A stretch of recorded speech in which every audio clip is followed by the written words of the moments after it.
prayer request module just so that you understand how to use the features, configure them to be able to receive those prayer requests and do so with relative ease. And so what I've done here is I've gone into the prayer request section, which is found underneath your planning tools. So if you notice, you have planning as an option, and underneath planning, you have this link called prayer request. That'll take you right to where I am now. And from here, you'll see that I have a number of requests that were submitted. These are ones that have been assigned to various people in the system. Because I'm an administrator, I'm able to see all the prayer requests that were submitted. From here, there's some basic settings you want to configure to begin the prayer request collecting aspect of your Group Life site, if that makes any sense. So the first thing you want to do is go into your edit settings for these prayer requests. And you'll see here three main things at the top and then one SMS item at the bottom, which we'll talk through in just a moment. The first thing is that you can select the life event workflow that would get triggered when a prayer request comes in. And so someone comes to your prayer request form, they submit the form, and if you have a workflow configured here, that is the workflow that will be triggered once that comes in. If you recall, for workflows, you have the options to sending an SMS, sending an email, adding the person to a group, adding a custom attribute. There are a number of things that you can process in a workflow, which we'll see in just a moment. And you can select that workflow to be triggered when a prayer request is submitted. Again, we'll go over and take a look at that workflow in just a moment. So in this case, I've chosen this life event workflow so that when someone enters a prayer request, again, this life event workflow will be triggered. Another thing you can do is specify the default group for prayer requests. So what this means is that when a person submits a request, any leader that is a member of this group will receive a notification and be able to view information about that prayer request. It's important to set a default group because otherwise these things don't get properly organized. And so what you want to do here is indicate a default group for the prayer requests when they come in via your form. A kind of additional setting in addition to that configuration is determining what rule should be applied for the group when those requests come in. So what that means is that a request comes in. If you've selected a life event workflow, that would get triggered. If not, it won't, obviously.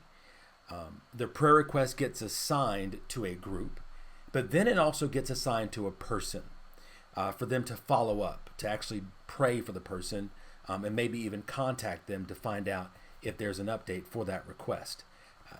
The standard way these prayer requests are assigned is through a round robin technique where the system will look to see who was the last person to receive a prayer request and then assign the next request to the next person. And that assignment is based upon the number of requests that it currently exists in a person's queue. And so if you have 4 folks on staff, 3 of them have 10 prayer requests in their queue, and the fourth one only has 9, that fourth person would receive the next prayer request. The other option is to indicate that you want to assign the prayer request to a specific person. And so if there's someone in the church or someone in your prayer group that you want to receive all the prayer requests and they file them around and they can even reassign them to other people, you can do that as well by going and assigning to an individual and then typing in the name of the person that you want to assign them to. So I'm going to leave it into the round robin for this case and then go into the second part. So underneath there, if you choose to send an SMS in the workflow for the life event that you've selected for prayer request, this text at the bottom is the text that will be appended to the prayer request when those individuals that are configured in the workflow get the text message. You may want to rewind that and play it again if it doesn't make sense. The bottom line is that if you configured a workflow to send an SMS message and you've configured individuals to receive those SMS messages, when a prayer request gets submitted, this text here at the bottom will be included in that information that comes over via that text message. And so you'll see here that there's some critical replacement text elements that you can add. So in this case, we have the subject, which has the prayer subject here. You notice I use this $sign, this expression language to indicate that I want to pull in a variable. The contact, this is the prayer person, the person that submitted the prayer request. And then the prayer link. This is a link to the prayer request that a person who gets the text message can click on and then view it on their mobile device or on their computer if they have that link available on that. And so I hope that makes sense. Again, those are the general settings for prayer request. The next thing I want to show you is how you would assign a prayer request to another person once it gets created. And I'll also show you how to set up that life event to do the processing of the workflow. So first, very simple. If you want to reassign a request to someone, you can do so by clicking on the prayer request, changing out the name here by clicking on that little edit button, and then typing in a new name of a person to assign that request to. So you can do something like that.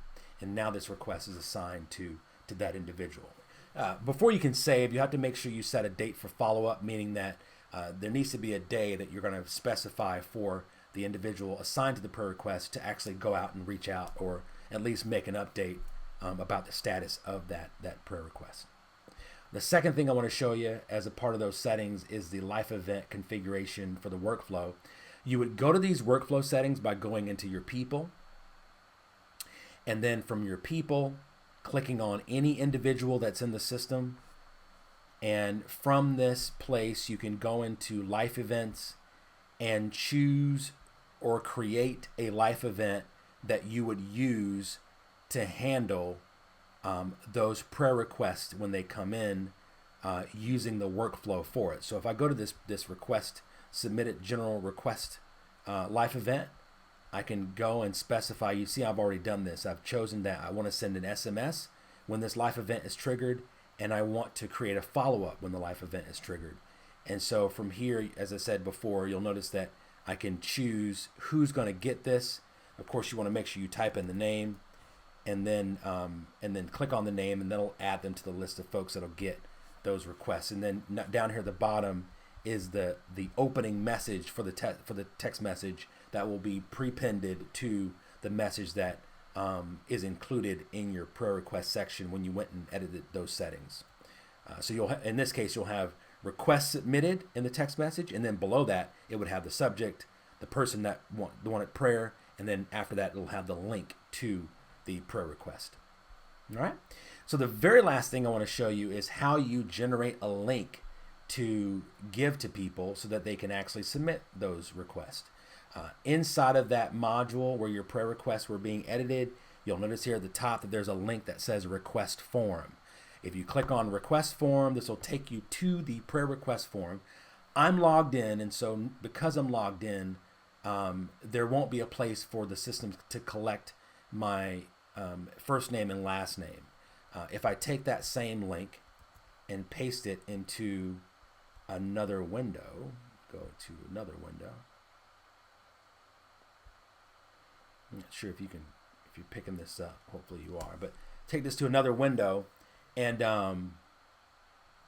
you'll see here that, let's see if you can see that. You'll see here that I have a place to put my first name and last name, and all that information. So this is the link you would use. Again, the link looks like this. If you can't see it there, the link looks like that, and that is what you would use to send out to the folks that you want to pray to submit those prayer requests. Of course, remember that your domain is going to be before this part, so yours would be whatever your domain is, .grplife.com/Emmaus, and then the rest of that. So hope that makes sense. Hopefully, if you have any questions about this, please feel free to reach out to us. We'd love to help in getting this set up. But that's how you would do prayer requests in the Group Life system.